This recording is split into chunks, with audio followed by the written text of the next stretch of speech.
What's a man or a king? In response to the saying, advancing the line, advancing the payment. You from the game and shoot what said as you claim it. It's that Xbox, spin the block, his legs slide. Fast talker, no riddling, moonwalking, selling moon rock just to make dividends. You in traffic with family? That much making a portrait. Gun kick back, not grannies from porches. David on the scene, you know that it's scorching. What's a man or a king?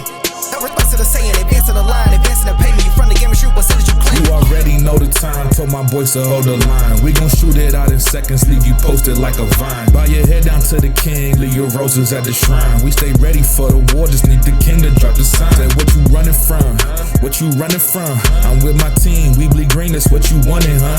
Say what you running from, what you running from? I'm with my team, we bleed green, that's what you wanted, huh? This what you wanted, this what you wanted, huh? Peace and blessings, and welcome to Xbox Frontline News with your boy, the King. Now, today's Wednesday, and it's a reflection day. It's a reflection day for me. It's a reflection day for everybody that's around me. It's an appreciation. It's appreciation day for you, me, for everyone. The reason why I started this channel a while ago was to preserve myself in a sense that, you know, sometimes you think when you're hanging out with your kids and stuff like that, they get a chance to see who you are or understand you, and probably you don't get a chance to understand your parents until later. And sometimes when you do get a chance to understand them, it's really too late, right? You don't get a chance to really be there because you're trying to figure out life. So while you're trying to figure out life, they're trying to help you along the way, but sometimes you don't take that help and you don't get a chance to really know your parents. So this show is really me showing them about me. And then along the way, meeting friends and talking video games and just being more sociable. Because remember, when I grew up playing video games, I grew up playing video games in the arcades, right? At home. And then it was more sociable. Like in an event of the online stuff, it kind of disconnected us. You know, you no longer show to meeting your new best friend playing Street Fighter or Mortal Kombat or trying to figure out, yo, how did you do that fatality? And you're writing it down on a piece of paper and you're going over it and stuff like that. Or somebody beat you in an arcade and you're trying to get your revenge. Or, you know, the new arcade machine came out and everybody's surrounding it. It's like different experiences like that, or the new game is coming out and you're standing on the line waiting for a launch for it to happen, a midnight launch, and there's hundreds of people outside and you're meeting friends and you're talking and you're exchanging information. So no longer are those things prevalent. What happens now is, you know, the event of online gaming was meant to bring us closer. What I've seen is a large divide, a huge us versus them. And that's wild within itself. Well, sorry, I do apologize. If it's your first time finding the channel, I'm Lord King David. Iron Lord's podcast, Lord King David. But Xbox Frontline, King David. And Frontline Gaming streams, where I stream games daily. I drop videos daily, do a live show on the weekends where you see the link in the description of the Discord. You can join in. You can have a conversation and talk with me. What I'm trying to do is bridge communities together to get closer. Now, my preferred platform is Xbox. And the reason why it's my preferred platform is because of all my positive interactions, all my greatest memories, and it's based upon community, has been with Xbox. And that has been Xbox's DNA. Xbox DNA is really not to divide, but to include. So there's no wonder that now games are going over to other platforms, because that's essentially in their DNA. The multiplayer aspect of it changes how we view video games going forward, how we view video games from the past, the stuff that we choose to hold dear. What I hold dear is interactions. That's the reason why we go to these conventions, we go to these shows, and we talk to developers. We talk to gamers, streamers, YouTubers, content creators. I've actively invited content creators to co-stream. So that way, when we all grow, we all survive. A lot of times people don't understand that. And that's the shame about these communities. Sometimes people feel like it's my cookie and That's just not how I was raised. If I had a friend who didn't have any food, he sat at my table at my house. We didn't have much. I was poor as hell. But if I had Kraft macaroni and cheese, I split it in half that night. And he had some. So I only say this to say communities should be tighter. It should be better. Yesterday I was looking at the chat, and we have a lot of people, diverse people from many different platforms that come to appreciate Xbox Frontline News. And I appreciate you guys showing up. I don't care what platform you play on, because I play on all of them. So I don't exclude you from being in the chat. Y'all respectful of each other, do that. And then I saw one guy who's there every day, and another guy who's there every day. And they were kind of bickering. And, he asked him a poignant question. Wait, are you trying to take away from King David views by not wanting me to be here? And it's a point. That's a real thing. I won't turn off the chat. I won't put the chat on members only. I won't do that. I invite each and every last one of you guys to be here, to talk. I leave that Discord open for you guys to talk. Because I believe expression and conversation heals everything. I really believe in, are you my brother's keeper? I really believe in that. And I really believe that that is my purpose in this space. So I may not be the biggest YouTuber person. I may not be the most liked YouTuber person. But I'm going to tell you this. I'm going to be right here. And you can hate me all you like, but you can also jump inside that Discord and tell me why. And I'm not going to curse you out. I'm going to listen to you. Because maybe I said something that offended you about. And somebody can't fix something if they don't know something. That's ignorance, right? Ignorance is not knowing. So if I was ignorant and I hurt your feelings, well, explain it to me. And let's try to figure it out together. But don't forget, I'm always going to lead with my new slogan from Fatanga. Fatanga is the best. I love his stuff. Somebody told me today, for me to hate Fatanga or for me to disassociate myself with somebody who has always been there for me, that I can call up on the phone right now. I said, he's black, I'm black, and he's Mexican. And because the guy tried to say that, he's racist. I said, okay, that's my friend, period. So he came up with this new slogan called Xbox Better. And I see a lot of coping mechanisms with people trying to, put Xbox butter. It's whatever. It's fun. It's how we snap on people. We have a good time. But it was lighthearted fun. And I appreciate him for being who he is. So if y'all haven't subbed to Fatanga, go do so. Because it's absolute funny, the stuff that he does. But we're going to get into these topics because I explained something to you guys and now it's happening. Now, I told y'all a long time ago, I'm not for this AI stuff, especially in our medium. I believe an absolute power corrupts absolutely. What you guys don't understand is, and the reason why I don't report on all the layoffs, all the firings, is because it's disheartening. For as great a game as Marvel Rivals is, the director got fired. I think he was from San Diego or something like that.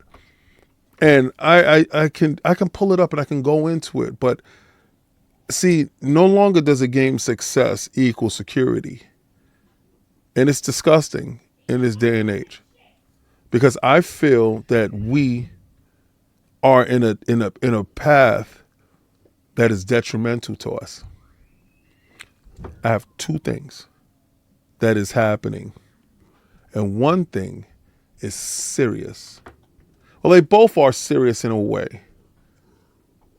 But everything is always going to be disguised as something good for you. And I know a lot of times you guys think that I just automatically supposed to toe the company line. I don't work for the company.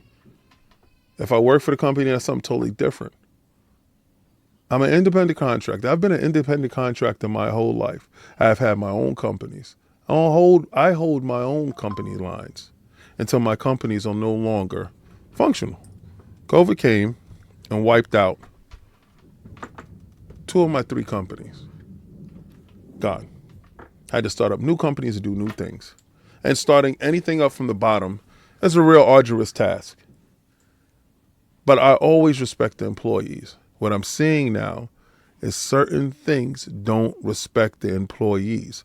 But you guys have to hear and see this stuff to understand exactly what I'm talking about. And what I'm talking about is this right here. This right here is the biggest problem that we're having going forward. And you'll see. Great to be here. You might have seen like some exciting news came out about work that our teams are doing on the world human action model. So Katya and Dom, Katya from our Microsoft research team, Dom from Ninja Theory, we're here to talk about this interesting work and how it impacts our kind of future in research, our future in game development. It's also interesting to note that this model was just published on Azure Foundry. The weights for the model were just published on Hugging Face because we want to make sure that the industry of creators and researchers are able to engage with this work and we can all learn together. We definitely look at this work as a unique opportunity to kind of leverage the intersection of art and science, which is what video games are, to grow with the creator community. That's what these tools are about. We think there's a really unique opportunity to use technology to enable creators to do things that they've never done before. We have a great opportunity with two teams that happen to be, frankly, right next to each other in Cambridge in the UK, in our game studios and Microsoft Research. And it's been awesome to see the collaboration between those two teams. So what I'm going to ask is I want to have Katya talk about how they see this technology and the work that they've done. Absolutely. Thank you so much, Phil and Dom. Fantastic to be here and reflect on the work that is coming out today. Key to this work from the very beginning was to try and understand how we can really ground the development of generative AI models in an actual understanding of what users need. In this case, what are the kinds of model capabilities that would be needed in order to really empower creatives, to allow to let them explore ideas more quickly, more deeply than they might be able to do with traditional tools. Now, what they're trying to tell you is they're trying to help the creative to do things quickly and flesh out their thoughts, right? They always show you as help. And so in this work, we grounded our generative AI model development in a user study with 27 game creatives.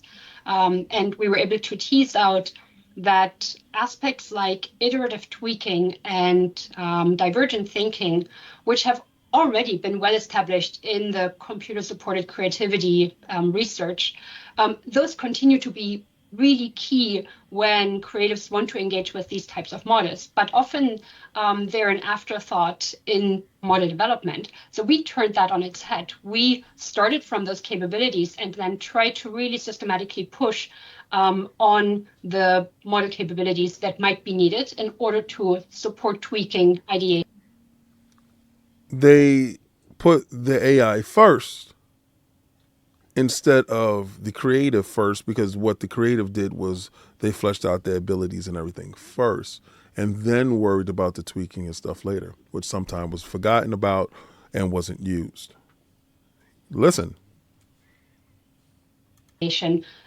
Rapid interaction.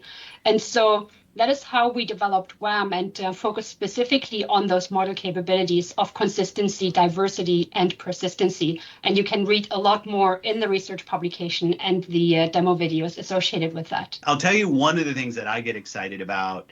One of the things we care a lot about at Xbox is game preservation. And I think about an opportunity to have models learn about older games that were maybe tied to unique pieces of hardware, where that engine on that hardware is kind of time will erode the amount of hardware that's out there that can actually play a game. So what they're saying is They have trained the AI model to understand the engine that was used. Now, sometimes you can't use certain engines because that was bespoke to that hardware, i.e., let's say the PlayStation 3. The PlayStation 3 used the Emotion engine, and it's very hard to emulate, right? But if you have an AI model that can extrapolate what the engine was doing and what the games were, then you don't need that bespoke hardware in order to make that engine and that game. Pay attention to what they're trying to do and what they have achieved with this AI model that is changing the uniqueness of hardware. It is stripping away the uniqueness because it's learned what made it unique and making and crafting that engine to work for that unique piece of hardware. But you can imagine a world where from gameplay data and video that a model could learn old games and really make them portable to any platform where these models could run. I think that's really exciting. We've talked about game preservation as an activity for us. And this. So they want to be able to take that game that was bespoke on a piece of hardware, be able to emulate that, recreate that, and place that on any hardware in the name of game preservation. Follow me. These models and their ability to learn completely how a game plays without the necessity of the original engine running on the original hardware, I think opens up a ton of opportunity. But the fact that this is research that was done on top of Bleeding Edge from Ninja Theory, Dom, why don't you talk about with the role that Bleeding Edge plays and how you as a creator think about this technology? Yeah, thanks, Phil. Yeah, so now somebody would say Bleeding Edge was a failed product. It led to different technologies and different thought processes that they contained, and they kept that information. Remember, Ninja Theory has always been a key to when it came to Xboxes. A lot of people didn't understand the games don't make too much money. But Microsoft has kept them as a shining example. There's technology in the background that Ninja Theory has brought to the foreground, and this is one of those things. Nobody understood why Bleeding Edge was so integral to getting stuff done on Xbox. This is the reason why. As you mentioned, Katya and Katya's team and our team here at Ninja Theory, we happen to be in the same city in Cambridge in the UK. We're just down the road from each other. So when we joined Xbox Game Studios, we were introduced to Katya and we started to think about how could we collaborate. And we've been working together now for a few years. And Katya asked if they could use Bleeding Edge as a multiplayer catalog title as a test bed for their research and for this technology. We were happy for them to do that. And what we're looking at today is really the fruits of the work that Katya and the team have done.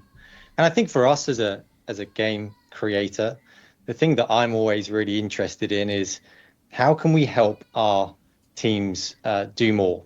How can we help them to push their creative ambitions and their creativity even further? So technology like this for me, and I think for our studio here at Ninja Theory, is not about using AI to generate content, but it's actually about creating workflows and approaches that allow our team here of 100 creative experts to do more, to go further, to iterate quicker, to ideate quicker, to bring the ideas in their heads to life in a tangible form for others to see. So, although this is technology that we haven't used in the creation of our games, and we don't intend to use this technology for the creation of content, I think the interesting aspect for us You see how he was very clear in telling you that they don't intend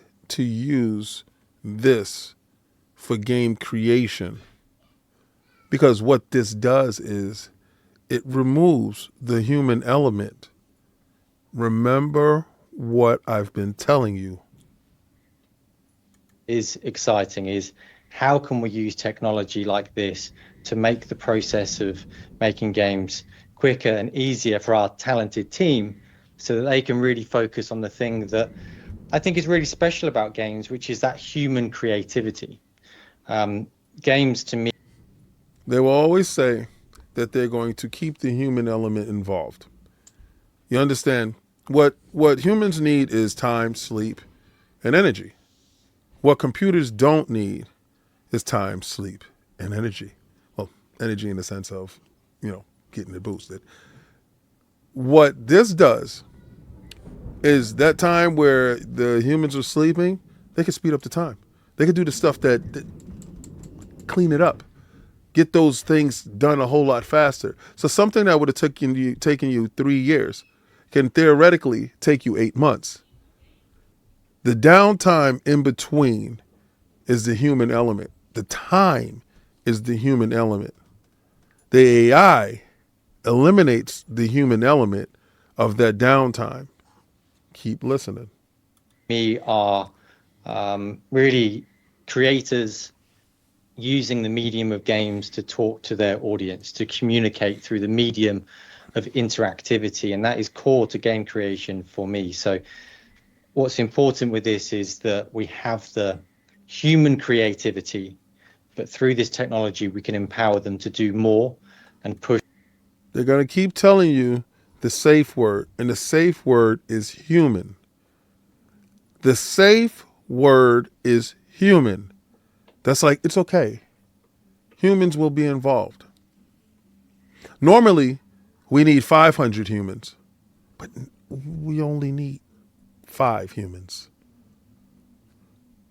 Humans will still be involved. Continue to listen to what I'm telling you. Push their own dreams further than they have been before. Yeah, like we're always thinking about how do we put tools in the hands of creators so that they can create things that they haven't been able to create before. I know you and the team will continue to make progress. We obviously have Game Developers Conference coming up. It's always a unique opportunity for us to talk about more of the innovation that's happening between our creative teams, our platform teams, and our research teams. And I'm really excited about what we will get to show next. But congrats again on all of the progress. Really, really exciting. Now, I want you guys to understand something. I'm never on the side of AI, especially in my favorite medium, the thing that I hold dear. I hold video games very, very dear. And I don't care if you're going to tell me video game preservation and none of that stuff. I don't care about that stuff because I know absolute power corrupts absolutely. And I understand these fundamental things. I know this thing to be human nature. But I also understand that there's an alien nature when it comes to AI. And that nature we do not understand. We won't understand it because we cannot think at that capacity. So the ability and the arrogance that we have as humans to believe that we can contain something that we truly don't understand, we don't even have a fragment of the thought process to contain it. We choose to do that. We choose to have that level of arrogance. Every company is doing this, and I will continue to show you exactly every company is planning the same thing. Let me show you. A lot of times, I told you the 2025 is going to be the most detrimental year in the creativity space. And I know y'all saying, well, King, we're taking strides. We're going forward. You've seen Google come out with their quantum chip that leapfrogged everyone. Not to be undone, Xbox has done the same. Well, when I'm saying Xbox, I mean Microsoft. Microsoft, Majorana, one chip, carves a new path for quantum computing. This chip has allowed Microsoft to put million qubits on a chip. They try to figure out what was possible and capable of making the most complex industrial chip. They said, we take it a step back. We said, okay, let's invent the transistors for the quantum age. What properties does it need to have? And that's really how we got here.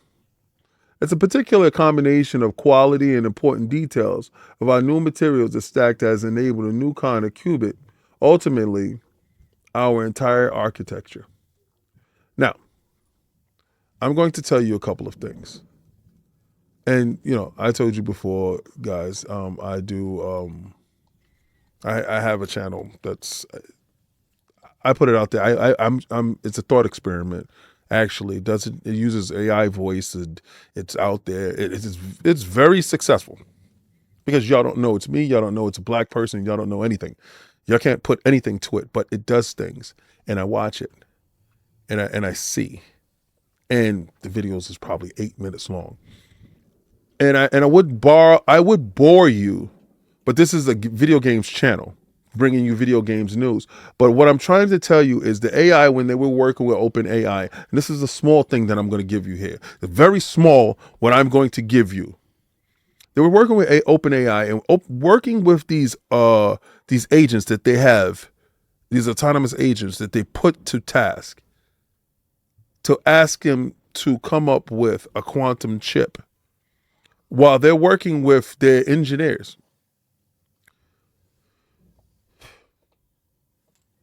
These things are going to be the end of us.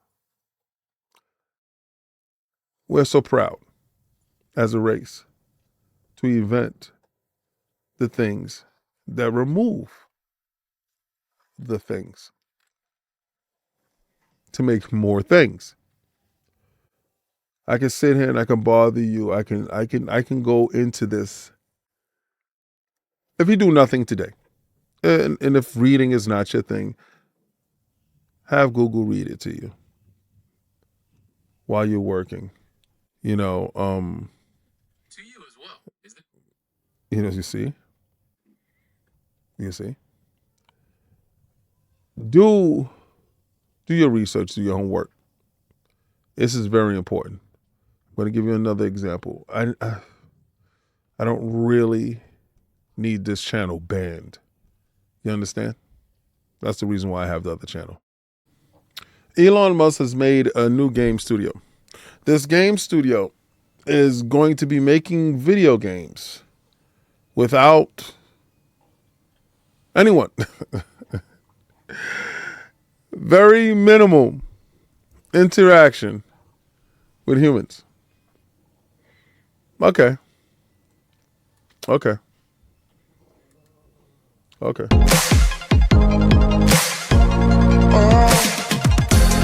adventures, just fun.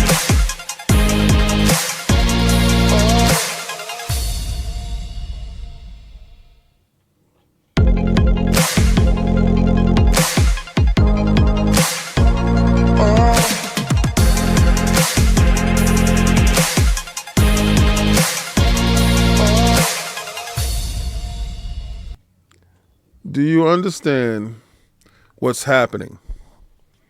Do you see my concerns? No agendas, just fun. Video games at its highest format. Just bringing you the games that you want. The AI will study the best video games in the market. They will bring these games to fruition. They will bring games to you like you want games. Those games that you want, it's going to happen. Those games that you need, it's going to happen. And EA is doing it as well. There are a lot of companies that are bringing this stuff to you in the guise of helping you as gamers. I'm truly fearful for where we end up. I didn't think this was going to be the video that was going to be made today, but it's the video that has to be made today. It's probably the least watched video that I've ever made. But I don't give a damn. Right? At the end of the day, it's just us. I don't see these jobs coming back. Do you see them coming back? Now, as a person that has been there since Pong and to see the evolution of video games and to be happy how video games has transformed our lives, bridged the gap, made friends, did all this wonderful stuff. to see now the companies that used to see, we made rock stars. Cliff Blaginski, a rock star. Ted Price, a rock star. David Jaffe, a rock star. Neil Druckmann, a rock star. I can go on and on with the rock stars that are made. Kojima, probably our last true living rock star. I want to ask you a question. Who's the new rock stars? With so many games out, you just know now the teams. You don't know the rock stars. Rock stars became a problem from larger companies because rock stars demand rock star money. Rock stars become divas. Removing the rock star and making it about the team changed the dynamics. Now you have the teams. No longer the rock star leading the teams. And then you're going to have the companies. Absolute power corrupts absolutely. And the more you strip away the individuals, and the more you put different agents in between, the more you take the individual names off the back of the jerseys, the more you put the helmets on the players and tell them to go out and play in the uniform of the team, the less individuality that's best for the company. You think that the consumer is a number. The developers is a number as well. We've seen so many layoffs, so many closures, so much consolidation without expansions, without bringing back jobs. I told you 2025 was going to be completely different from 2024 because the accelerant has already been lit. We are now treading in the danger zone. A place I don't think that we can come back from because we already crossed the Rubicon. This is Xbox Frontline News with your boy, the King. I'm not going to yell out hashtag no PlayStation 6 because right about now, I need us to be this. Now, more than ever, you have to be your brother's keeper because we're looking at our end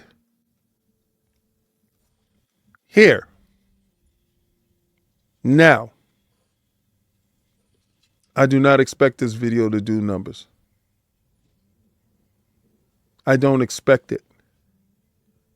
What I do expect is to have conversation. What I do expect is you get up and you question every damn thing. And you fight tooth and nail. If you in your head, you want to make a video game, make it now. If you in your head want to change the industry, you want to make music for video games and do stuff like that, make it now. Hurry up, get off your ass. Make it now. I don't think there's a tomorrow for you to make it. Well, this is the part in the video where I'm going to take my logo and I'm going to say, I would really like to play the Game Pass today.